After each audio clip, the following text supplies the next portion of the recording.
You know what I could go for after watching the menu? A double cheeseburger with s'mores for dessert. Okay, maybe hold the s'mores.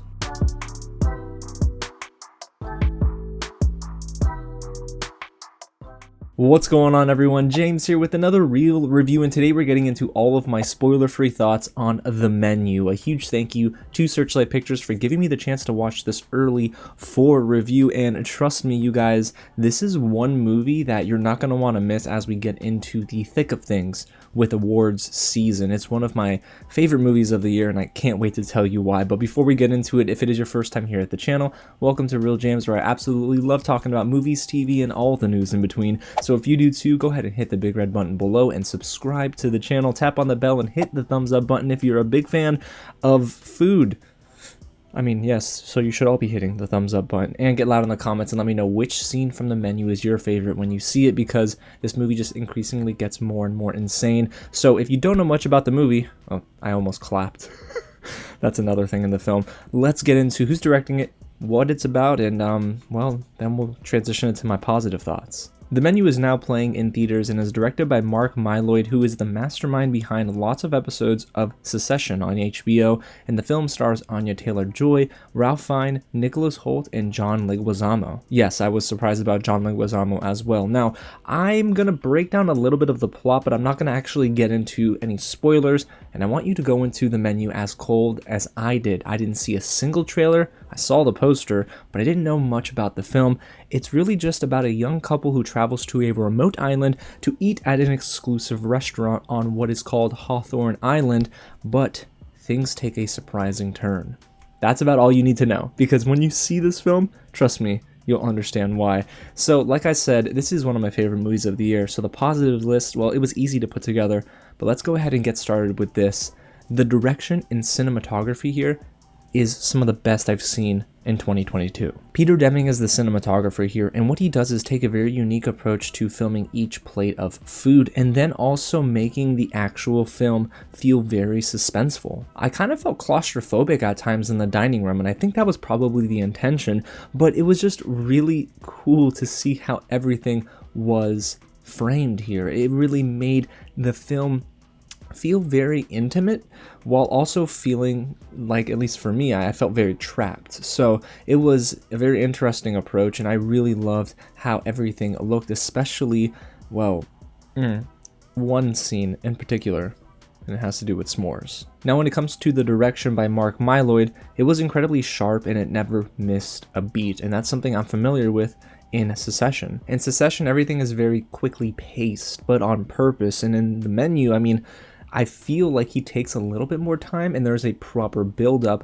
but after that 30-minute marker in this film, the movie just begins getting more and more intense. It really one-ups itself, I want to say, with every single passing frame, and that's kind of hard to do in a film that is as tight as this, and also the story isn't overly complex. Oh, and while we're on this topic of technical elements, I want to talk about the score by Colin Stetson, because it's incredibly chilling and complements the direction and cinematography very well. And it should come as no surprise to anybody that Colin Stetson also scored Hereditary, and you can kind of get similar elements in The Menu where there are string instruments in the background, little bits of music that add to every single glare from Ralph Fiennes in this film. It's so darn bone-chilling, it's stomach-churning. That's the experience I got from here, and that's all due in large part to the technicalities of The Menu.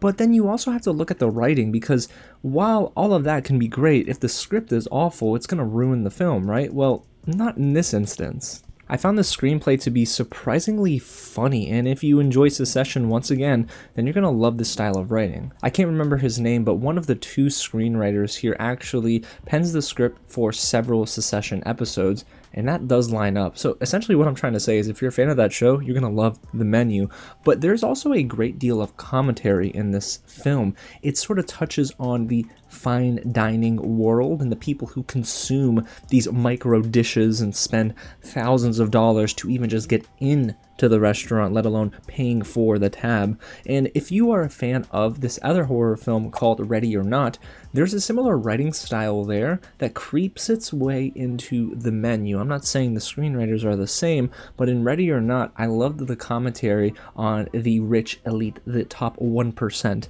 in America. And here, the menu has similar commentary for those who enjoy dining in restaurants that are literally out of probably 99% of Americans' budgets. Okay, so outside of all of that, I'm sure if you've even heard of the menu, you know this is a stellar cast. It's an ensemble cast, but there were some huge standouts for me, beginning with Anya Taylor-Joy as Margot. This is one character that to me always had this mysterious appeal to her throughout the film, and I love that the movie eventually explains who she is. But Anya Taylor-Joy is a very versatile actor. She's one of my favorites working in Hollywood today, and she really does give it her all. If you haven't seen her in The Northman, you'll see why I say those things, but here she is playing a role that isn't necessarily layered, but she does some great things with it, how she's able to stand up against those who would otherwise look down on her in the film, and she's a very powerful, boisterous type of character, and I love that in this film. And she does pair very nicely with Ralph Fiennes, who plays Chef Slowick, a chef that is ambitious.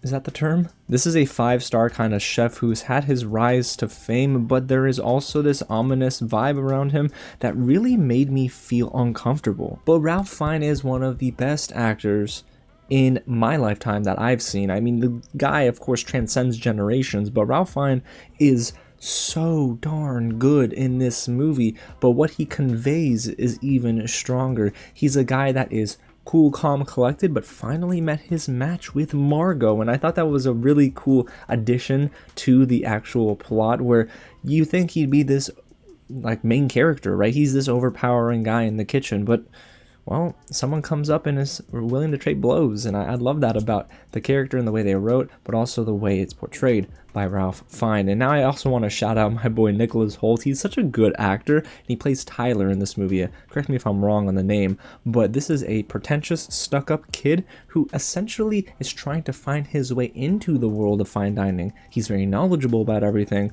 but he'll never fit in. And this is the very first time that I've seen any movie where I'm rooting against the character that Nicholas Hoult is playing. Do you understand how hard that is for me? I think he's such a likable guy, right? In every film I've seen, he plays a character that you essentially gravitate towards, and he's a very positive, optimistic human being. Well, flip that script here in the menu. But outside of our leads here, there's a really strong and stacked supporting cast that gets a ton of shine, and that begins with John Leguizamo. He plays this movie star that I genuinely forgot his name, but trust me, you'll know who he is when you see him. And John Leguizamo he's just naturally funny to me. He gets some of the funniest moments in the movie, and then he gets some of the most real and vulnerable moments, and I love that about the character he's playing. But more so than that, John Leguizamo just fits in every single film I've seen him in, and he is one of those type of actors. He's a chameleon, but also, to me, he's just a consistently good performer. So John Leguizamo here was just aces. And then there's also a couple other standouts in the supporting cast that do deserve some love. Hong Chow plays Elsa, basically the hostess, I want to say, for the restaurant on Hawthorne Island, and she does such a good job at being scary. I'm serious, y'all. There were some moments I thought, girl, don't look at me, don't look at me. Like, I know you're looking in the camera, but no, don't look at me. She is so good at making the audience feel uncomfortable, and that was definitely what she did for me, and I just really enjoyed how she carried that throughout the film. And then it sort of crescendos, and you'll know what I'm talking about when you see the movie. Now, the last standout in the supporting cast for me is an actress that I feel like I've seen before. Her name is Cristina Brucato, and she plays this cook named Catherine. And there's a conversation that she has with our guest that,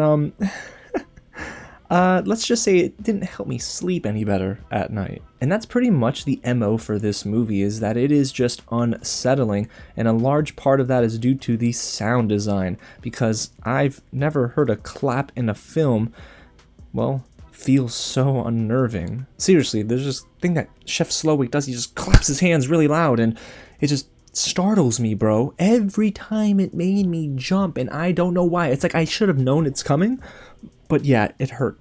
It really just made me feel so darn immersed in the movie, but also uncomfortable. I felt a trickle of sweat come down my eyebrow.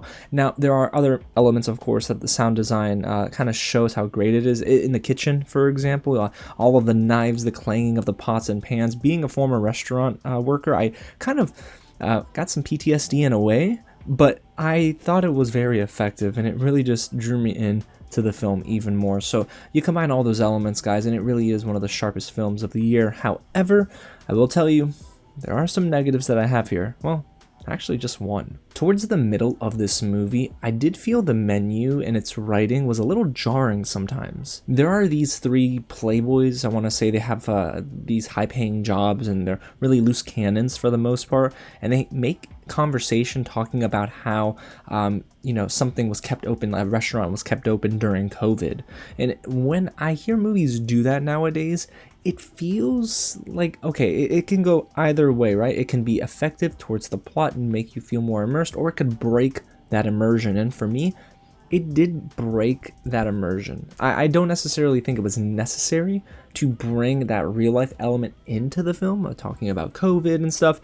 It felt out of place, and it didn't really work for me. So there are instances where sometimes the writing is a little too smart for its own good, but it doesn't happen often enough to take away from what I feel is one of the strongest movies that I have seen all year long.